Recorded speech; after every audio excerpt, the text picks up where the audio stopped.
So we threw the question out there heading into break, 216-474-0092 if you guys want to hop in on it.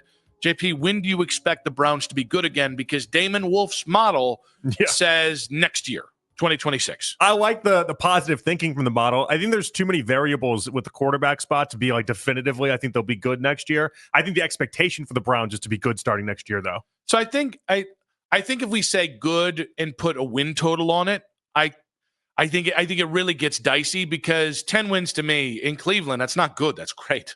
That's like, oh yeah, and feeling that under the hypothetical that you're taking a rookie next year, which is how I would assume you'd get better back so quickly.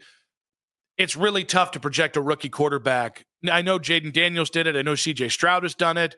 But the other variable being like, who's your head coach? Who's your GM? Yeah, like there's just a part to me that if that was my expectation, I think you should expect to be disappointed.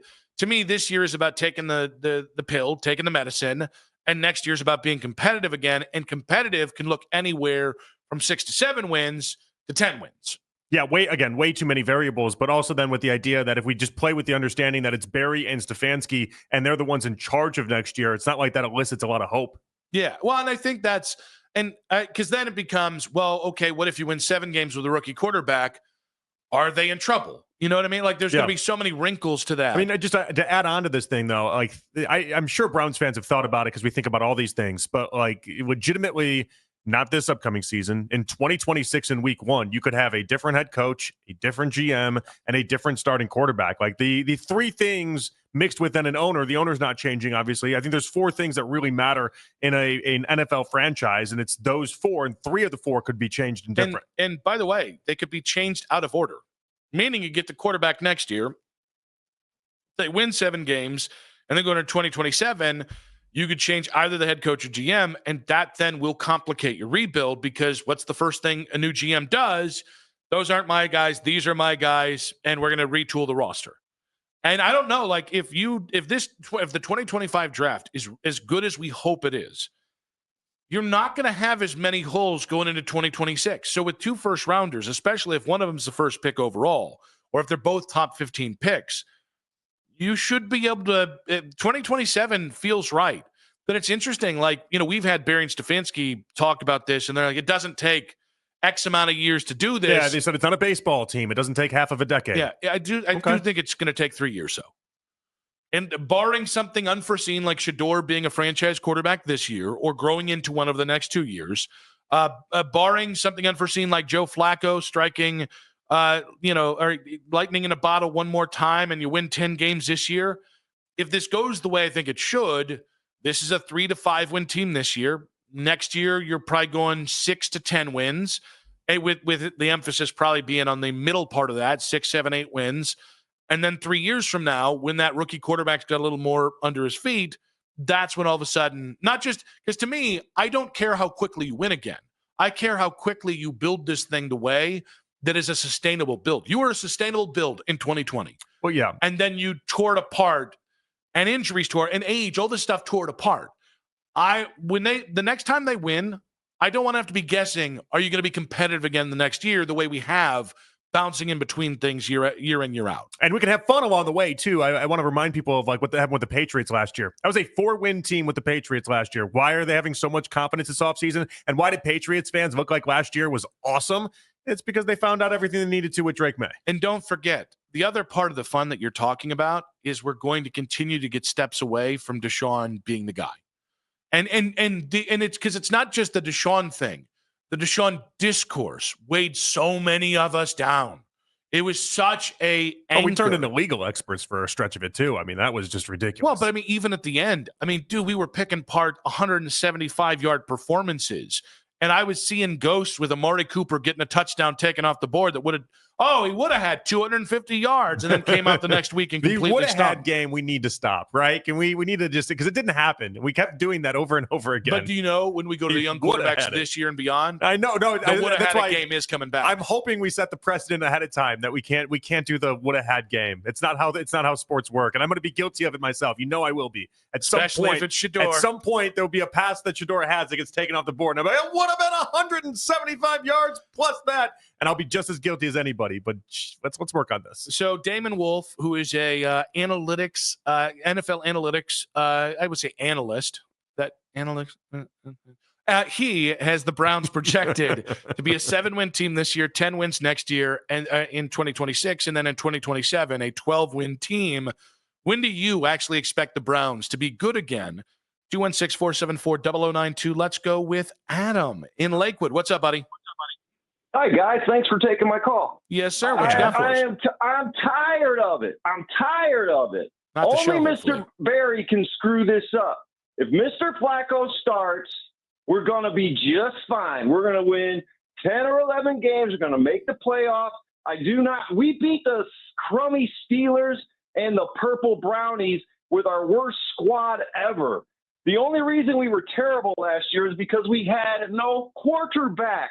We are closer to the 23 team than we are to the 24 team, and I expect us to be good right now, gentlemen. I'm not playing around. Mr. Barry got to get out of his own way. I need Flacco, starter, Pickett, 2, Shador's team when Flacco is done. You guys know my point of view. I shared that with you before. Should I sit and you want to talk, or should I just hang up and listen? One question, Adam. Do you Yes, refer to sir. everyone in your life with the Mister in front of it, or is it just athletes? I do not. No, I do not use Mr. as frequently. No, sir, I do not. Okay, all right. You Wanted to sirred know. him. You sirred Jonathan. I wanted to Jonathan know. doesn't get sirred a lot. Adam, we appreciate Thank you, Adam. Thank you, guys. I think Yeah, Adam's good manners is what he's got He there. does. I think Adam's analytical model is a little different do you than the rest of buy? us. Do you buy into what he's saying? I thought it was an interesting point. He thinks they're closer to 2023 than they are 2024. I think I can understand why he gets there, but I think that's as rosy as you can take. Well, the Joe Flacco winning 10 or 11 games thing is about as rosy as it gets. There's no doubt about that. I find it interesting, though, that Adam thinks that they're closer to 2023 than 2024. I look at this season almost as a continuation of 2024 with new faces at quarterback. I think that's fair. I also think maybe Adam is not taking into account the lightning in a bottle kind of stuff with Joe. So for that to happen, for the pie in the sky version of this, the offensive line has to be healthy and all the way back. Right. And I mean, like, we see the same offensive line for 17 straight games. Judkins basically has to be Saquon Barkley. He has to be an immediate, and I'm not just talking about a good running back because there are plenty of good running. We're talking about bell cow back, 1,400 yards, and Jerome and Dylan Sampson have to probably put up another 600 or 700 yards together. Jerry Jeudy has to be a true number one, which I think we saw shades of last year with no quarterback help. Cedric Tillman can build off what he did last year before he ended up injured. And Njoku has to bounce back. Fannin has to hit the ground Going to running. need a big Njoku year. And then your defense. That's what worked in 2023 so well with Flacco was Njoku. And I think your defense is going to have to be the best defense in football again. I don't think being the 10th best will help you this year. I think it's like the difference between elite Guardians bullpen and very good, which is what they are this year, still top 10. That's where we are with the defense. It has to be top 3, 1, maybe historically good. Which sounds like when you were discussing the Guardians before the season, and it's like, this guy has to hit 25 home runs. This guy has to hit 20 to 25 home runs. And it's like, we got a lot of rosy expectations there. I missed him by this much. Yeah. Let's go with Mario in Cleveland. Mario, welcome to the show. What's going on, guys? Thanks for having me. I'm going to be quick. Nick, I can't believe that you're only giving us 3 to 5 wins. I believe I said that. This team capable of winning at least 7. I'm going to give them at least 7, but I think, honestly, I kind of want them to tank this year. Like, I really don't want them to be good. Let's just pack it in and get ready for the next draft. But 7 wins, I feel like they're playing with house money. If y'all going to take it in, let's just see what Dylan or Shador got. I don't know why Flacco's going to be a quarterback if you're not at least trying to be competitive. So I think they can be competitive. I agree with the guy. I think we're closer to 2023. Like, I feel like we're going to run the ball this year. Judkins is probably going to be that type of back that he's going to be no Saquon, but I think he can give us what we need. I think they'd be competitive. 7 wins sound about right, but I don't know if I want to win 7 Mario, because it doesn't make sense. I've said that I think they'll be the most competitive 3-win team in history. Does that help you? I'll take that, Nick. See? I'll take that. We built a bridge at Trust Town. That's where we're at there. Mario, we appreciate you, buddy. All right.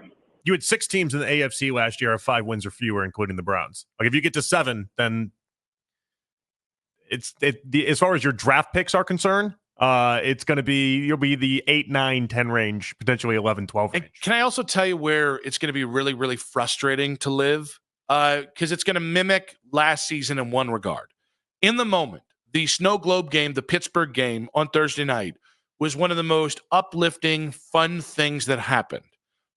By 7 weeks later, everyone looked at that and said winning that game was a mistake because you would have had the number 1 pick. And my only fear about a 7-win team is that you might, let's say you do the 2014 Browns, you start 7-4 and then collapse. That will, yes, it will be more fun during the regular season, but when you're on the outside looking in for one of the big quarterbacks next year, or you have to mortgage the future to go get that quarterback, you'll be kicking yourself for doing that. I don't know. I get what you're saying on the surface, right? I do. I understand that. But if you win 7 games with this roster and everything set forth, I think the confidence instilled then in Stefanski and the draft picks then that would have had to be right from Andrew Berry, I do feel like there would have been more confidence that you can build on off of that. Unless it's that exact model of 2014 where they went 7-4, then they benched Brian Hoyer, they went to Manziel and they never recovered. Because that December collapse gets coaches fired all the time. Yeah, and that would be obviously an epic collapse. If they started off 7-4, I'm thinking more if they just won 7 games, though. And if they found ways to sprinkle it in when everyone left them for dead to be this 3-4 win, Vegas has them at 5.5. There could be a positive outlook there. George on Twitter saying we have a 2-year salary cap tsunami. That's a lot of people doing the sports tsunami thing.